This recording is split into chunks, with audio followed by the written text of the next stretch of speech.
Hi guys, ನಮಸ್ತೆ. Welcome back to my YouTube channel. ಇದನ್ನು actually already upload ಮಾಡಿದ್ದೆ ಈ ವಿಡಿಯೋನ, ಆದರೆ ವಾಯ್ಸ್ ಬರ್ತಾ ಇರಲಿಲ್ಲ. ಸ್ಟಾರ್ಟಿಂಗ್ ಒಂದು 1 ನಿಮಿಷ 30 ಸೆಕೆಂಡ್ಸ್ ಏನೋ ವಾಯ್ಸ್ ಬರ್ತಾ ಇರಲಿಲ್ಲ. ಹಾಗಾಗಿ ಅದನ್ನು ಡಿಲೀಟ್ ಮಾಡಿ ಮತ್ತೆ ಅಪ್ಲೋಡ್ ಮಾಡ್ತಾ ಇದ್ದೀನಿ. ಆ ಥರ ಆದಾಗ ಏನಾಗುತ್ತೆ, ವ್ಯೂಸು ತುಂಬ ಡೌನ್ ಆಗಿಬಿಡುತ್ತೆ. ಸ್ಟಾರ್ಟಿಂಗೇ ವಾಯ್ಸ್ ಬರ್ತಾ ಇಲ್ಲ, ಏನೂ ಬರ್ತಾ ಇಲ್ಲ ಅಂದರೆ ಜನ ಹಿಂಗೆ ಕಂಟಿನ್ಯೂ ಮಾಡ್ತಾರಲ್ವ, ಹಾಗಾಗಿ ಬೇಡ ಇದು ಅಂತ ಅಂದ್ಬಿಟ್ಟು ಡಿಲೀಟ್ ಮಾಡಿ ಮತ್ತೆ ಅಪ್ಲೋಡ್ ಮಾಡ್ತಾಯಿದ್ದೀನಿ. ಬನ್ನಿ, ಇವತ್ತಿನ ವ್ಲಾಗ್ಲಿ ನಾನು ವರ್ಕ್ ಫ್ರಮ್ ಹೋಮ್ ಬಗ್ಗೆ ಹೇಳೋದಿದೆ. ಅದನ್ನು ಲಾಸ್ಟಲ್ಲಿ ಹೇಳಿದ್ದೀನಿ ವಿಡಿಯೋದಲ್ಲಿ, ತಪ್ಪದೆ ನೋಡಿ. ಇನ್ಫಾರ್ಮೇಷನ್ ನಿಮಗೆ ಯೂಸ್ಫುಲ್ ಅಂತ ನನಗೆ ಖಂಡಿತ ಅನಿಸುತ್ತೆ. ಯೂಸ್ಫುಲ್ ಆಗೇ ಆಗುತ್ತೆ ನಿಮಗೆ, ನೋಡಿ ಮಿಸ್ ಮಾಡಬೇಡಿ. ಆ್ಯಂಡ್ ಕಮೆಂಟ್ಗೆ ಆನ್ಸರ್ ಮಾಡೋದಿದೆ. ಸೊ ವರ್ಕ್ ಫ್ರಮ್ ಹೋಮ್ ಬಗ್ಗೆ ನಿಮಗೆ ಏನೇ ಎಕ್ಸ್ಟ್ರಾ ಡೌಟ್ಸ್ ಇದ್ದರೂ ಕೂಡ ನಾನು ಆಲ್ರೆಡಿ ನನ್ನ ಚಾನಲ್ 2 ವೀಡಿಯೋ ಮಾಡಿದ್ದೀನಿ. ಅದರಲ್ಲಿ ಕಂಪ್ಲೀಟ್ ಡೀಟೇಲ್ಸ್ ಇದೆ, ಅದನ್ನು ಚೆಕ್ ಮಾಡಿ. ಅದೆರಡೂ ವೀಡಿಯೋ ನಾನು ಡಿಸ್ಕ್ರಿಪ್ಷನ್ ಬಾಕ್ಸಲ್ಲಿ ಹಾಕಿರ್ತೀನಿ, ಮತ್ತು ವಾಟ್ಸಪ್ ಗ್ರೂಪ್ ಲಿಂಕ್ ಕೂಡ ನಾನು ಡಿಸ್ಕ್ರಿಪ್ಷನ್ ಬಾಕ್ಸಲ್ಲಿ ಹಾಕಿರ್ತೀನಿ. ಅದೆಲ್ಲ ಚೆಕ್ ಮಾಡಿ. ನಿಮ್ಗೆ ಏನೇ ಡೌಟ್ಸ್ ಇದ್ದರೂ ಕೂಡ ನೀವು ಗ್ರೂಪಿಗೆ ಜಾಯ್ನ್ ಆದಮೇಲೆ ನಿಮಗೆ ಕಾಲ್ ಬರುತ್ತಲ್ಲ, ಆವಾಗ ನೀವು ಮೀಟಿಂಗ್ ಅಟೆಂಡ್ ಮಾಡಿಕೊಂಡು ನಿಮ್ಮ ಡೌಟ್ಸ್ನ ಕ್ಲಿಯರ್ ಮಾಡ್ಕೊಬೋದು. ಬನ್ನಿ ವಿಡಿಯೋ ಶುರು ಮಾಡೋಣ. ನಾನು ವಿಡಿಯೋ ಶುರು ಮಾಡೋಣ ಅಂದ್ಕೊಂಡು ಶುರು ಮಾಡಿದ್ನ. ನನಗೆ ಅವತ್ತಿನ ದಿನ ಅದು ವರ್ಕ್ ಫ್ರಮ್ ಹೋಮ್ ಬಗ್ಗೆ ಒಂದು ವಿಡಿಯೋ ಕ್ಯಾಪ್ಚರ್ ಮಾಡ್ಕೊಬೇಕಿತ್ತು. ಅದನ್ನು ಲಾಸ್ಟಲ್ಲಿ ಹಾಕಿದ್ದೀನಿ ನೋಡಿ. ಅದೊಂದು ಬಿಟ್ಟರೆ ಇದಿಷ್ಟೇ ನಾನು ಅವತ್ತು ವಿಡಿಯೋ ಕ್ಯಾಪ್ಚರ್ ಮಾಡ್ಕೊಳ್ಳೋಕ್ಕಾಗಿದ್ದು. ಇದ್ರ ಮಿಡ್ಲಲ್ಲಿ ಬರೋದೆಲ್ಲ ಒಂದು 2 ದಿನದ 3 ದಿನದ ಸೇರಿ ನಾನು ಹಾಕ್ತಾಯಿದ್ದೀನಿ. ಪುನರ್ವ ಕೆಳಗಡೆ ಹೋಗಬೇಕು ಅಂತ ಹಠ ಮಾಡ್ತಿದ್ದ. ಅಷ್ಟರಲ್ಲಿ ಆ ಕಡೆಯಿಂದ ಮಣಿ ಕಾಲೇಜ್ ಮುಗಿಸ್ಕೊಂಬಂದ. ಲೀಸರ್ ಇತ್ತು ಅಂತ, ಸ್ಯಾಟರ್ಡೇ ಇತ್ತಲ್ಲ, ಹಾಗಾಗಿ ಆಟ ಆಡಿಸ್ಕೊಂಡು ಕರ್ಕೊಂಬರ್ತೀನಿ ಅಂದ್ಬಿಟ್ಟು ಸ್ಕೂಲಿಗೆ ಕರ್ಕೊಂಡು ಹೋದ.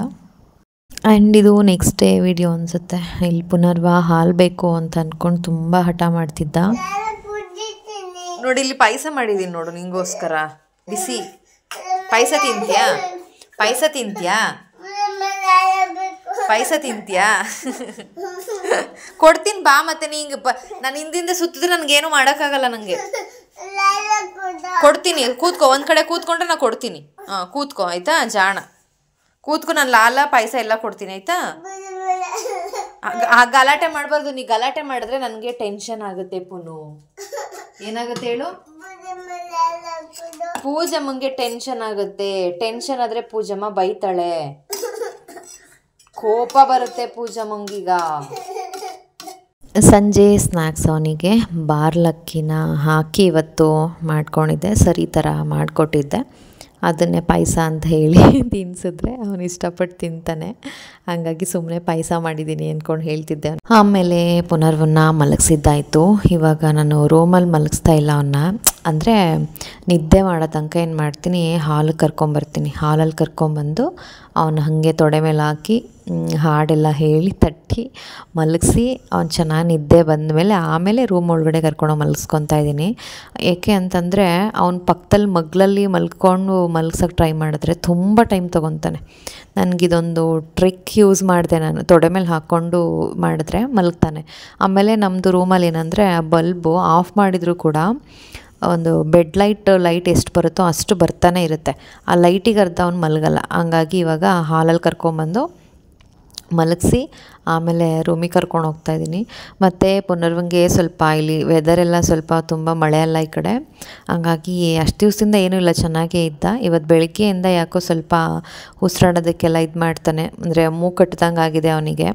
ನೆಗಡಿ ಸ್ಟಾರ್ಟ್ ಆಗ್ತಿದ್ಯೋ ಏನೋ, ಹಂಗಾಗಿ ಸ್ವಲ್ಪ ಕಷ್ಟಪಡ್ತಿದ್ದ. ಸೊ ಮಲಗಿಸೋ ಟೈಮಲ್ಲಿ ಈ ನೈಟೆಲ್ಲ ನಿದ್ದೆ ಮಾಡಲ್ಲ ಅವನು ಮೂಗು ಕಟ್ಟಂಗಾದರೆ. ಅದಕ್ಕೆ ಕೈಗಲ್ಲ ಕಾಲಿಗೆ, ಬೆನ್ನಿಗೆ, ಎದೆಗೂಡಿಗೆ, ಹಣೆಗೆ ಎಲ್ಲದಕ್ಕೂ ಲೈಟಾಗಿ ಬೇಬಿ ರಬ್ ಹಚ್ತಾ ಇದ್ದೆ. ಬೇಬಿ ರಬ್ನ ಆ್ಯಕ್ಚುಲಿ ತುಂಬ ಎಳೆ ಮಕ್ಕಳಿಗೆಲ್ಲ ಯೂಸ್ ಮಾಡಲೇಬಾರ್ದು. ಅಂದರೆ ಅಪ್ಲೈ ಮಾಡಬಾರ್ದು. ಜಸ್ಟ್ ನಮ್ಮ ಫಿಂಗರ್ ಹತ್ರ ಇಟ್ಕೊಂಡು ಅವ್ರ ಮೂಗು ಹತ್ರ ಇಟ್ಕೊಂಡ್ರೆ ಅವರು ಲೈಟಾಗಿ ಸ್ಮೆಲ್ ಮಾಡಿದ್ರೇ ಅವ್ರಿಗೆ ರಿಲೀಫ್ ಅನಿಸುತ್ತೆ. ಬಟ್ ಇವನೊಂಚೂರು ದೊಡ್ಡ ಹುಡುಗ ಅಲ್ವಾ, 2 ವರ್ಷದ ಮೇಲಾಗಿರೋದ್ರಿಂದ ಬೇಬಿ ರಬೆಲ್ಲ ಹಚ್ಚಿ ಅವನಿಗೆ ಯಾಕಂದರೆ ಎಚ್ಚರ ಇದ್ದಾಗ ಇವನು ಸ್ವಲ್ಪ ಇದು ಮಾಡ್ತಾನೆ, ಕಾಲಿಗೆಲ್ಲ ಹಚ್ಚೋಕ್ಕಾಗಲ್ಲ. ಹಂಗಾಗಿ ಮಲ್ಕೊಂಡ್ಮೇಲೆ ಹಚ್ಬಿಟ್ಟು ಮಲಗಿಸಿದ್ರೆ ನೈಟೆಲ್ಲ ಅವನು ಆರಾಮಾಗಿ ನಿದ್ದೆ ಮಾಡ್ತಾನೆ ಅಂದ್ಬಿಟ್ಟು ಅವ್ನು ಮಲ್ಕೊಂಡ್ಮೇಲೆ ಹಚ್ತಾಯಿದ್ದೆ. ಇಲ್ಲಿ ದಿನ ಆಗ್ತಿರೋ ಮಳೆಗೆ ಆ್ಯಕ್ಚುಲಿ ಇವನಿಗೆ ಯಾವತ್ತೋ ಕೋಲ್ಡ್ ಆಗಬೇಕಿತ್ತು.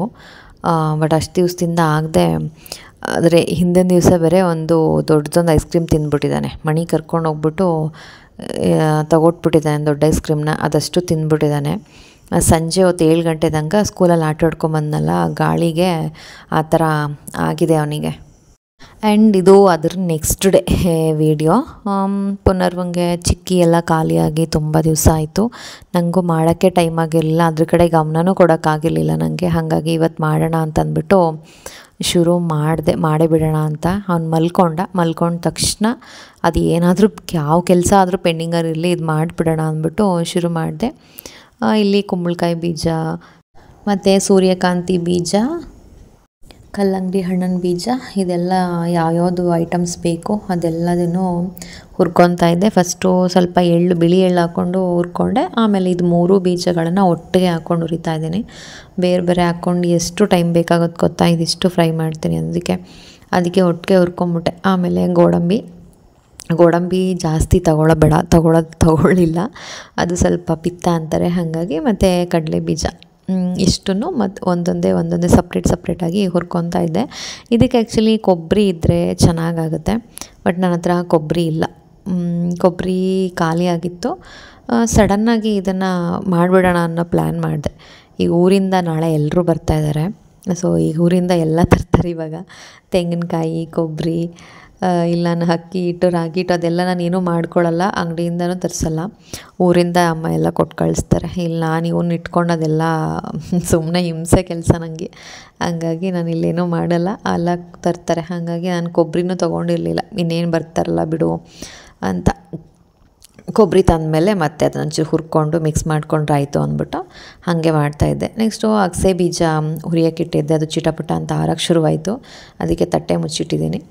ಇಲ್ಲಿ ಖರ್ಜೂರ ಅಂದರೆ ಹಸಿ ಖರ್ಜೂರ ಮತ್ತು ಒಣದ್ರಾಕ್ಷಿ ಇಷ್ಟನ್ನು ನಾನು ರುಬ್ಕೊತಾ ಇದ್ದೀನಿ. ರುಬ್ಕೊಂಡು ಅದನ್ನು ಮಿಕ್ಸಿನ ತೊಳೆದಿರೋ ಅಂಥ ಸ್ವಲ್ಪ ನೀರಿತ್ತಲ್ಲ ಅದನ್ನು ಹಾಕ್ಕೊಂಡು ಈಗ ಒಂದು ಸ್ವಲ್ಪ ಸಿಮ್ಮಲ್ಲೇ ಇಟ್ಟು ಅದನ್ನು ಹುರ್ಕೊಂಡ್ಬಿಡ್ತೀನಿ. ಹುರ್ಕೊಂಡಾದಮೇಲೆ ಲಾಸ್ಟ್ ಟೈಮ್ ಆ್ಯಕ್ಚುಲಿ ನಾನು ಈ ಥರ ಮಾಡಿರಲಿಲ್ಲ, ಬೇರೆ ಥರ ಮಾಡಿದ್ದೆ, ಅದನ್ನು ನಾನು ವಿಡಿಯೋ ಅಪ್ಲೋಡ್ ಮಾಡಿದ್ದೀನಿ. ಸೊ ಈ ಸಲ ಒಂಚೂರು ಬೇರೆ ಥರ ಮಾಡೋಣ, ಯಾವಾಗಲೂ ಒಂದೇ ಥರ ಯಾಕೆ ಅಂತ ಅಂದ್ಕೊಂಡು ಒಂಚೂರು ಚೇಂಜ್ ಮಾಡಿದೆ.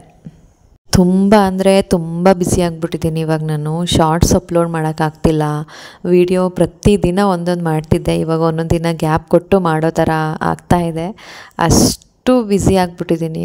ಮನುಷ್ಯ ತುಂಬ ಬ್ಯುಸಿ ಆದಷ್ಟು ಅವನಿಗೆ ಯಾವ ಯೋಚನೆಗಳು ಬರಲ್ವಂತೆ. ನಂಗೆ ಯೋಚನೆಗಳಿರಲಿ, ಇರೋ ವಿಷಯನೇ ನೆನಪಾಗಲ್ಲ, ಹಂಗೆ ಆಗ್ಬಿಟ್ಟಿದೆ ನನಗೆ. ಸೊ ಈಗ ಏನೇನು ಫ್ರೈ ಮಾಡ್ಕೊಂಡಿದ್ದೆ ಅದಷ್ಟನ್ನು ಮಿಕ್ಸಿಲಿ ಪೌಡ್ರ್ ಮಾಡ್ಕೊಂಡಿಲ್ಲ, ಇಲ್ಲಿ ಜಸ್ಟ್ ಕಲ್ಲಲ್ಲಿ ಕುಟ್ಟಿ ಈ ಥರ ಮಾಡ್ಕೊಂಡಿದ್ದೀನಿ. ಬಾದಾಮಿನೂ ಫ್ರೈ ಮಾಡಿದೆ, ಅದನ್ನು ಹೇಳೋದು ಮಿಸ್ ಮಾಡಿದೆ, ತೋರಿಸ್ದೆ ಬಟ್ ಹೇಳೋದು ಮಿಸ್ ಮಾಡಿದೆ. ಸೊ ನೋಡಿ ಈ ಥರ ಆಗುತ್ತೆ. ಅದು ಖರ್ಜೂರ ಮತ್ತು ಒಣದ್ರಾಕ್ಷಿ ಎಲ್ಲ ಮಾಡಿದ್ವಲ್ಲ, ಮಿಕ್ಸ್ ಮಾಡ್ಕೊಂಡಿದ್ವಲ್ಲ, ಅದನ್ನು ಚೆನ್ನಾಗಿ ಫ್ರೈ ಮಾಡ್ಕೊಂಡು ಅದರೊಳಗಡೆ ಇದೆಲ್ಲ ಹಾಕಿ ನೀಟಾಗಿ ಒಂದು ಸಲ ಕಲಸಿ ಈ ಥರ ಸಣ್ಣ ಉಂಡೆ ಮಾಡ್ಕೊಂಡು ತಿಂದರೆ ಸಖತ್ತಾಗಿರುತ್ತೆ ಮಾತ್ರ. ಟ್ರೈ ಮಾಡಿ ನೋಡಿ, ಟೇಸ್ಟ್ ನಿಮಗೆ ಗೊತ್ತಾಗುತ್ತೆ. ಚೆನ್ನಾಗಿದೆ,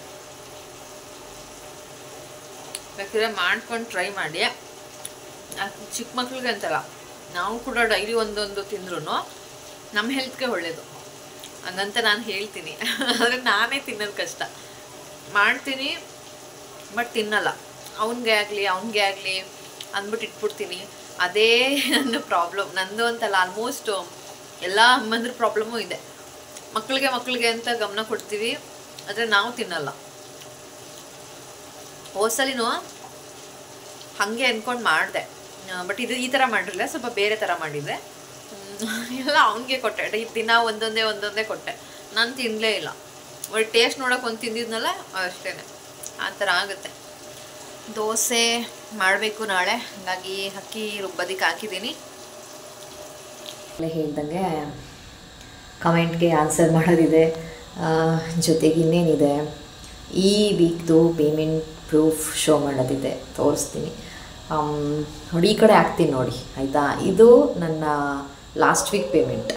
ಈ ಕಡೆ ಹಾಕ್ತೀನಲ್ಲ ಅದು ಈ ವೀಕ್ ಪೇಮೆಂಟ್. ಇವತ್ತು ನಾನು ಸೋಮವಾರ ವಿಡಿಯೋ ಮಾಡ್ತಾ ಇರೋದು. ನನಗೆ ಇವತ್ತು ಬಂದಿರೋಂಥ, ನಿನ್ನೆ ವಿತ್ಡ್ರಾ ಕೊಟ್ಟಿದ್ದೆ ನಾನು, ನಿನ್ನೆ ಸಂಡೇ ವಿತ್ಡ್ರಾ ಕೊಟ್ಟಿದ್ದೆ, ಇವತ್ತು ನನಗೆ ಪೇಮೆಂಟ್ ಆಗಿದೆ. ಅದೊಂದು ಸ್ಕ್ರೀನ್ಶಾಟನ್ನು ಈ ಕಡೆ ಇವತ್ತಂದು ಇದು ಇಲ್ಲಿ ಹಾಕಿರ್ತೀನಿ, ಹೋದ ವೀಕ್ದು ಇಲ್ಲಿ ಹಾಕಿರ್ತೀನಿ. ಸೊ ಡಿಫ್ರೆನ್ಸ್ ನೀವೇ ತಿಳ್ಕೊಬೋದು, ನಾನು ಎಷ್ಟು ವರ್ಕ್ ಮಾಡ್ತಿದ್ದೀನಿ, ನನಗೆ ಎಷ್ಟು ಬರ್ತಾಯಿದೆ. ಯಾಕಂದರೆ ಲಾಸ್ಟ್ ವೀಡಿಯೋಗೊಬ್ಬರು ಇಷ್ಟೇನಾ ಬಂದಿರೋದು ನಿಮಗೆ ಅಮೌಂಟು ಕಡಿಮೆ ಆಯ್ತಲ್ವಾ ಅಂತ ಹೇಳ್ತಿದ್ರು. ನಮ್ಮ ವರ್ಕ್ಗೆ ತಕ್ಕಂಗೆ ಅಮೌಂಟ್ ಪೇ ಆಗುತ್ತೆ. ಸೊ ನಾನು ಈ ವೀಕ್ ಸ್ವಲ್ಪ ಎಫರ್ಟ್ ಹಾಕಿದೆ, ಮತ್ತು ಸ್ವಲ್ಪ ನಾನು ಡಬಲ್ ಐಡಿ ವರ್ಕ್ ಮಾಡೋಣ ಅಂತ ಅಂದ್ಕೊಂಡು ಮಾಡ್ತಾಯಿದ್ದೀನಿ. ಹಾಗಾಗಿ ಎಫರ್ಟ್ ಇದ್ದೇ ಇರಬೇಕಲ್ವ, ಸೊ ಎಫರ್ಟ್ ಹಾಕ್ತಾಯಿದ್ದೀನಿ. ಇಲ್ಲಿ ಈಗ ನನ್ನ ಚಾನಲ್ನ ನೋಡಿಕೊಂಡು ನನ್ನ ಸಬ್ಸ್ಕ್ರೈಬರ್ಸ್ ಆಗಿರ್ಬೋದು ಅಥವಾ ಹೊಸ ವ್ಯೂವರ್ಸ್ ಆಗಿರ್ಬೋದು ವರ್ಕ್ಗೆ ಜಾಯ್ನ್ ಆಗಿದ್ದೀರಾ, ನನಗೂ ಖುಷಿ ಆಯಿತು. ಸೊ ಅದರಿಂದ ಅವರಿಗೆ ಏನೋ ಒಂದು ಹೆಲ್ಪ್ ಆದರೆ ಅಷ್ಟೇ ಸಾಕು. ಇದರಲ್ಲಿ ಯಾವುದೇ ರೀತಿ ಹೇಳ್ಕೊಳ್ಳೋಕೆ ಇಲ್ಲಿ ಮೋಸ ಗೀಸ ಅದೆಲ್ಲ ಇಲ್ಲ. ಚೈನ್ ಲಿಂಕ್ ಅಂತೀರಾ, ಇದು ಚೈನ್ ಲಿಂಕ್ ಅಲ್ಲ, ಓಕೆನಾ. ಇಲ್ಲಿ ಬ್ಯಾಡ್ ಕಮೆಂಟ್ಸ್ ಹಾಕಬೇಕು ಅಂತ ಬರೋರು ಸುಮ್ಮನೆ ಹೊಟ್ಟೋಗ್ಬಿಡಿ, ಆಯಿತಾ.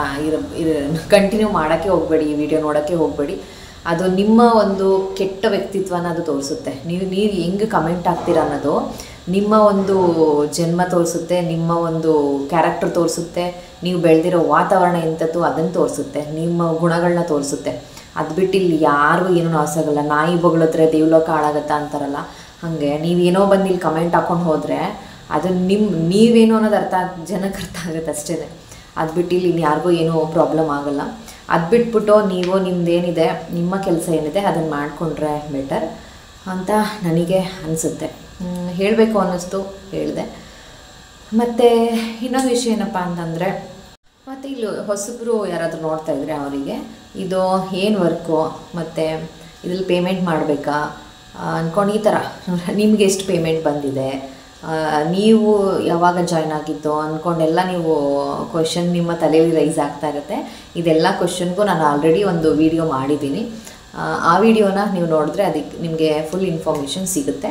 ಸೊ ಇನ್ ಕೇಸ್ ನಿಮಗೂ ಏನಾದರೂ ವರ್ಕ್ ಫ್ರಮ್ ಹೋಮಲ್ಲಿ ವರ್ಕ್ ಮಾಡಬೇಕು ಅಂತ ಇಂಟ್ರೆಸ್ಟ್ ಇದ್ದರೆ ಆ ವಿಡಿಯೋನ ನೋಡಿ, ಈ ವಿಡಿಯೋನ ನೋಡಿ. ನನ್ನ ಡಿಸ್ಕ್ರಿಪ್ಷನ್ ಬಾಕ್ಸಲ್ಲಿ ನಾನು ಒಂದು ವಾಟ್ಸಪ್ದು ಗ್ರೂಪ್ದು ಲಿಂಕ್ನ ಹಾಕಿರ್ತೀನಿ. ಅಲ್ಲಿಗೆ ನೀವು ಜಾಯ್ನ್ ಆದರೆ ನಿಮ್ಮ ನಂಬರ್ ತೊಗೊಂಡು ನಿಮಗೆ ಕಾಲ್ ಬರುತ್ತೆ. ಇನ್ ಕೇಸ್ ನಿಮಗೆ ಕಾಲ್ ಬಂದಿಲ್ಲ ಅಂತಂದರೆ ಗ್ರೂಪಲ್ಲಿ ಪ್ರತಿಯೊಂದಕ್ಕೂ ಕೂಡ ಇನ್ಸ್ಟ್ರಕ್ಷನ್ಸ್ ಬರ್ತಾ ಇರುತ್ತೆ, ಮೆಸೇಜ್ ಬರ್ತಾ ಇರುತ್ತೆ. ಅಡ್ಮಿನ್ಸಿಂದ ಆಗಿರ್ಬೋದು, ಅದು ಗ್ರೂಪ್ ಓನರಿಂದ ಆಗಿರ್ಬೋದು ಮೆಸೇಜ್ ಬರ್ತಿರುತ್ತೆ. ಮೀಟಿಂಗ್ ಲಿಂಕ್ ಕೂಡ ಶೇರ್ ಮಾಡ್ತಾ ಇರ್ತೀವಿ. ಅದನ್ನು ನೋಡ್ಕೊಂಡು ನೀವು ಮೀಟಿಂಗ್ಗೆ ಜಾಯ್ನ್ ಆಗ್ಬೋದು.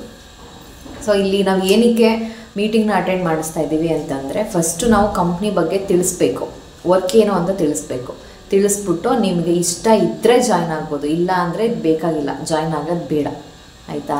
ಬೇರೆ ಕಂಪ್ನಿಗಳ ಥರ ಇಲ್ಲದೇ ಇರೋದೆಲ್ಲ ಹೇಳಿ ಇವಾಗ ಸ್ಟಾರ್ಟಿಂಗ್ ನಿಮಗೆ 1,000 ಕಟ್ಟಿ ಅಂತಾರೆ, ಪುನಃ ಒಂದಷ್ಟು ದಿವಸ ಆದಮೇಲೆ ಅದಕ್ಕಿಂತ ಜಾಸ್ತಿ ಕೇಳ್ತಾರೆ, ಪುನಃ ಅದಕ್ಕಿಂತ ಜಾಸ್ತಿ ಕೇಳೋದು, ಈ ಥರ ತಿಂಗಳಿಗೊಂದ್ಸಲನೋ ಅಥವಾ 2 ತಿಂಗಳು ಒಂದ್ಸಲನೋ ಮತ್ತೆ ಅಮೌಂಟ್ ಕೊಡಿ ಅಂತ ಕೇಳ್ತಾ ಇರೋದು.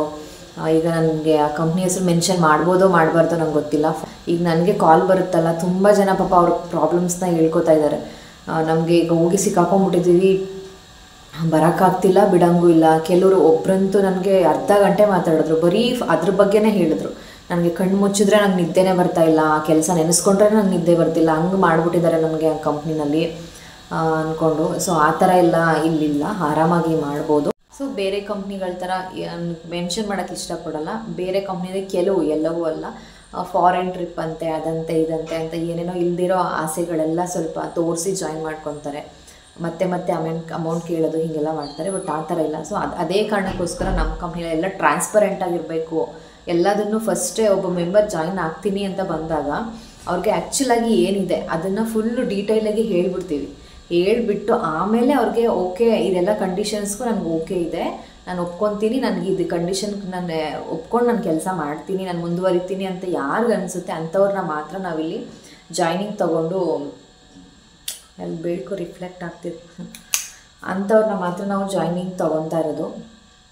ಸೊ ನಿಮಗೂ ಅಷ್ಟೇ, ಹೊಸ್ದಾಗಿ ನೀವು ಯಾರೇ ಜಾಯ್ನ್ ಆಗೋದಕ್ಕೆ ಬಂದರೂ ಅಷ್ಟೇ ಕಂಪ್ಲೀಟಾಗಿ ಇರೋ ವಿಷಯನ ಎಲ್ಲದನ್ನು ಹೇಳ್ಬಿಡ್ತೀವಿ. ಆಮೇಲೆ ನಿಮ್ಗೆ ಇಷ್ಟ ಇದ್ದರೆ ನೀವು ಜಾಯ್ನ್ ಆಗ್ತೀರಾ, ಇಲ್ಲ ಅಂದರೆ ಇಲ್ಲ. ಇದೊಂದು ಪಾಯಿಂಟ್ ಆಯಿತು. ಇನ್ನೂ ಒಂದು ಪಾಯಿಂಟ್ ಏನಪ್ಪ ಅಂತಂದರೆ, ಕೆಲವು ಕೈಲಾಗದೇ ಇರೋ ಅಂಥವ್ರು ಏನು ಮಾಡ್ತಿದ್ದಾರೆ, ನನಗೆ ಎಷ್ಟು ಸಿಟ್ಟು ಬಂದ್ಬಿಡುತ್ತೆ ಅಂದರೆ ಅವ್ರನ್ನು ಸಿಕ್ಕರೆ ತಟ್ಟೆ ಬಿಡೋಣ ಅನಿಸ್ಬಿಡುತ್ತೆ, ಅಷ್ಟು ಸಿಟ್ಟತ್ತೆ. ಏನು ಮಾಡ್ತಿದ್ದಾರೆ ಅಂದರೆ, ಈಗ ನಾನು ವಾಟ್ಸಪ್ ಗ್ರೂಪ್ದು ನಾನು ಲಿಂಕ್ನ ಹಾಕಿದ್ದೀನಿ.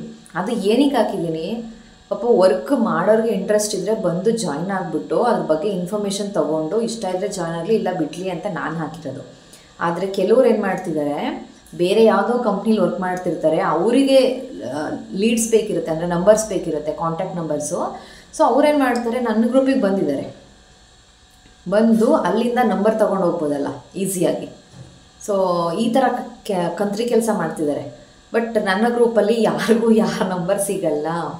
ಅವರು ಬಂದು ಏನು ಮಾಡ್ತಾರೆ, ನನ್ನ ಗ್ರೂಪಿಗೆ ಬಂದು ಅವರೇ ಒಂದು ಓನ್ ಗ್ರೂಪ್ನ ಕ್ರಿಯೇಟ್ ಮಾಡಿಕೊಂಡು ನನ್ನ ಗ್ರೂಪ್ಗೆ ಸಜೆಸ್ಟ್ ಮಾಡ್ತಾಯಿದ್ದಾರೆ, ಆ್ಯಡ್ ಮಾಡ್ತಾರೆ, ನನ್ನ ಗ್ರೂಪ್ ಒಳಗೆ ಆ್ಯಡ್ ಮಾಡೋಕ್ಕೆ ನೋಡ್ತಾ ಇದ್ದಾರೆ.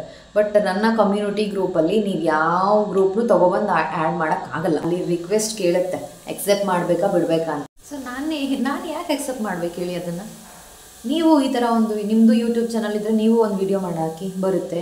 ಇಲ್ಲ ಇನ್ಸ್ಟಾಗ್ರಾಮ್ ಇದೆ, ಫೇಸ್ಬುಕ್ ಇದೆ, ಹಾಕಿ ನ್ಯಾಯವಾಗಿ ಹೋಗಿ ಕರ್ಕೊಂಡೋಗಿ ನಿಮ್ಮ ನಂಬರ್ ತೊಗೊಳ್ಳಿ, ಮಾತಾಡಿ, ಇಷ್ಟ ಇದ್ದರೆ ಜಾಯ್ನ್ ಆಗ್ತಾರೆ, ಇಲ್ಲ ಅಂದರೆ ಇಲ್ಲ.